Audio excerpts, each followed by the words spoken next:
Alrighty guys, today in the shop we got a 2006 Ford F-150 King Ranch Edition. On this one, he's slowly becoming our customer. He got this done at I believe 2 different shops. The head unit, he saw the wiring, how they had it.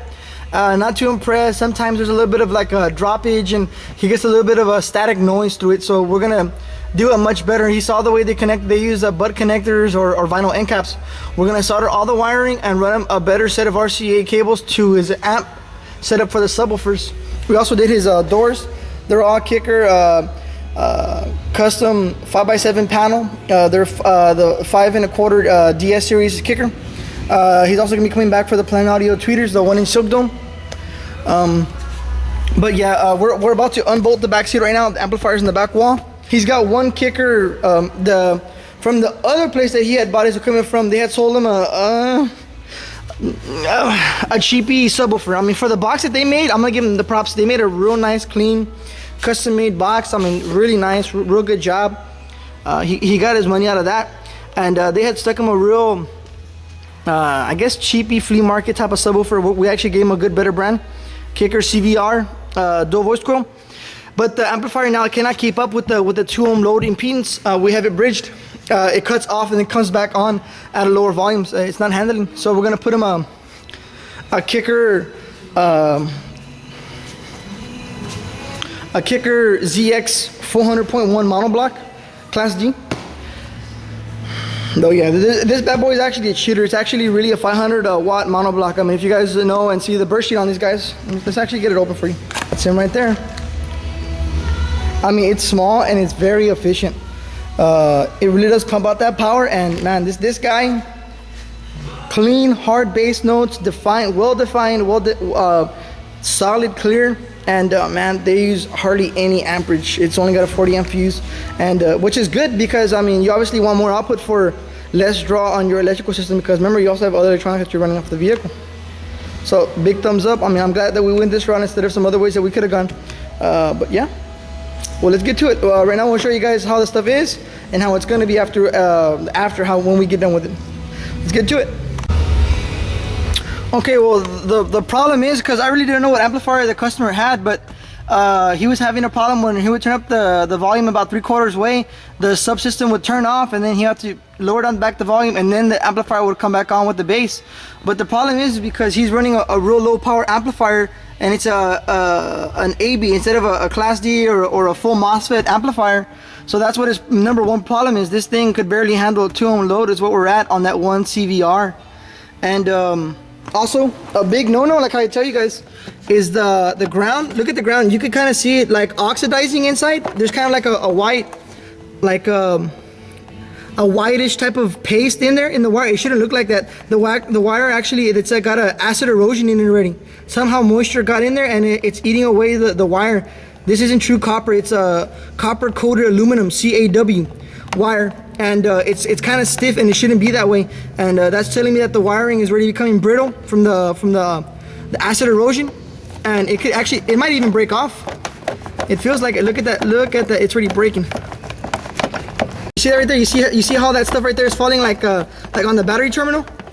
Check that out. Look at that. See, this is actually not even a true ground anymore. This is it's already got eaten up, this aluminum wiring.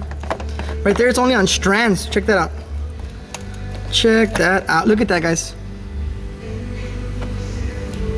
See that? You see that little plume that it's making? Look at that. That's a no-no. Look at that. Look at all that mess it made.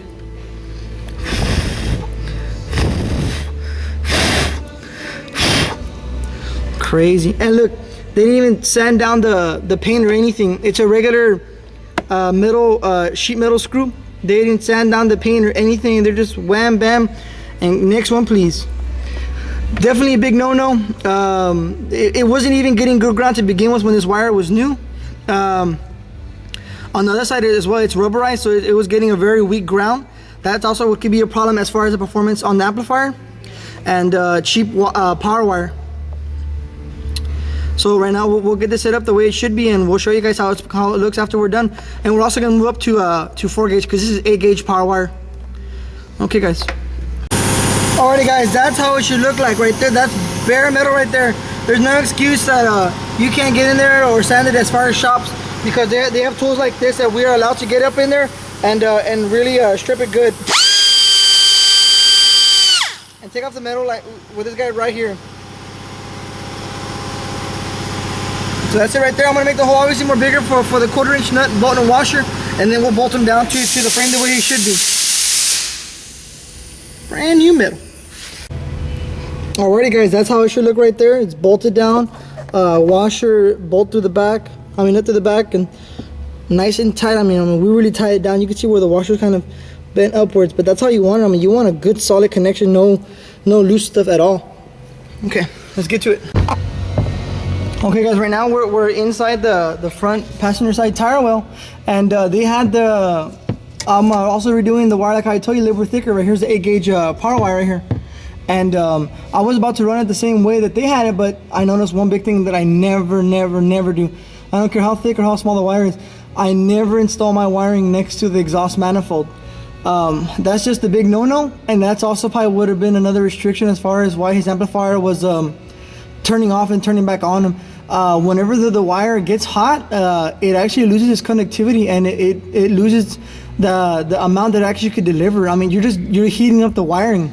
It's like anything, it's gonna give. But still, if the wiring was to land on the exhaust manifold, it'll instantaneously burn the outer plastic cover of the wire, the insulator, and that's it. It's gonna spark to ground. You might ruin your amplifier, or you might cause a big puff of smoke down the side of the car. You could maybe even catch your car on fire. I mean, there's things to think about, guys. Don't ever do this. And this came from a shop. I mean, not no little shop. I mean, they do quite a bit of vehicles, and I thought they would have a little more experience towards this, but that just goes to show you guys, the so-called experts. Alrighty guys, we got the 4 gauge installed already. Got it ran the proper way, away from any heat. Like I told you, that's a big no-no. Never, especially if you're a DIYer, try to avoid that as much as possible. And then that right there is where it's going into the firewall through that garment right there. But yeah, that's the way it's supposed to be right there, guys. Okay guys, there it is, mocked up and rock and roll. We're just waiting for the customer. The customer had asked me for me to give him a call, and you see right there, and right there the security relay also clicked on. You can hear the click, very, very nice and strong. True Class D. Yeah, the customer said just for me to give him a call. So he wanted to hear the adjustments before we button it back up, because how much of a pain it is to remove the back seat and put it back on, because it's not very easily accessible. So we're just gonna wait for him to come on over, and we upgraded him the 4 gauge power wire, and we ran 2 sets of speaker wire, more efficient, less resistance in the wire. The thicker you can send your power wire to your speakers, the much better you are. Okay, well, we got the radio center bezel piece off, and as you can see, I mean, there's a clear reason why he wanted me to rewire and bundle the wiring the way it should be, because right now the radio is on and it's balanced front, rear, left and right, and only that speaker's working. But if I kind of tug on the main harness that one right there behind the auxiliary, I'm in the USB.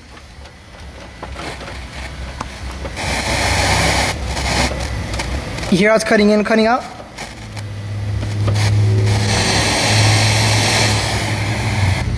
Off. Yeah, so definitely the crimps they used or something was not right. So let's go ahead and solder those the wiring the way it should, and like that, he won't have no more intermediate disconnection between whatever it might be, power, ground, remote, ignition, and the speaker wires. So let's get to that and clean up everything else back here. Okay guys, got the Kenwood out, and as you can tell, I can't even pull the radio out without the wires binding up one against another. That's not professional. That's why he's having issues as well with the intermediate connection and disconnection. And check this out. Well, here's your problem. Look, they're not even soldered. These ones with the black tape, I guess they ran out of red butt connectors, and look. That's just bad. That's not even good at all. See, that's how it should look after it gets soldered. That right there's the main power wire. That's how it should look, and then this one needs to be extended. This is going to the steering wheel control for the pack piece. Look at this one, guys. This one just fell out right by itself. I don't know if it was on by a string on this side, the one to the Ford harness, but that's the main ignition wire. And look, I mean, I was removing the tape just to make sure what type of connection it had. I thought it was a Ford type of connection, that it was still good. Looks can be deceiving. Well, let's get it. Okay, guys, with a little bit of movie magic, we got it. Rock and roll. You don't need bulky tape, like I told you. Just zip tie it nice and clean. 100%. I'm sure I could let the customer go with confidence, knowing no intermediate connections. Right here is the USB, the iPod video, the iPod audio, and the GPS. It's all on one right here. Nice and neat, nice and clean. No more wires hanging or dangling. And I found a nice spot for the GPS antenna wire. Zip tied right up there. I mean, I'm surprised the shop didn't do that. And then I found also a good spot for the pack piece for the steering wheel control right there as well, out of the way. So I mean, we have plenty of room. We have 100% clearance. Let's put the radio back in there. Let's button up for him. Alrighty, guys, we got it done. We got it all buttoned up for him. We fixed all his wiring that was back there. No more intermediate connections. I went ahead and grabbed it and shook the cable and made sure that there was none of that. But obviously with the solder, I mean, there's no issues. But there could be an issue with the harness, but that wasn't the case. They're both good. They're high quality harnesses. And the speakers, they're Kicker 5.25 DS series, front and rear. Sound phenomenal, man. But that subwoofer, man, it just got new life in it now. I mean, that sucker really does hit now, man. The other amplifier that he had, it wasn't doing it for him. But yeah, I mean, now, heck yeah. She swears the moon don't hang quite as high as it used.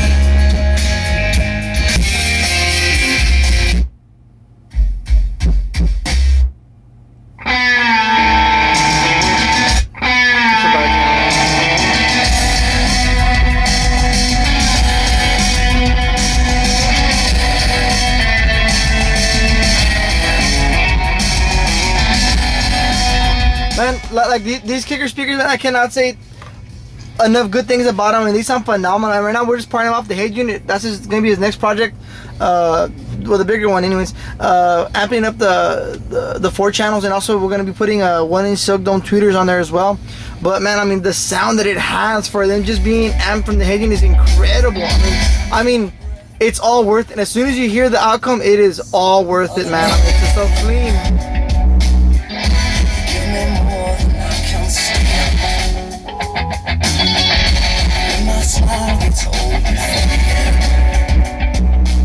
Okay, guys, let's give it to the customer. This should blow them away.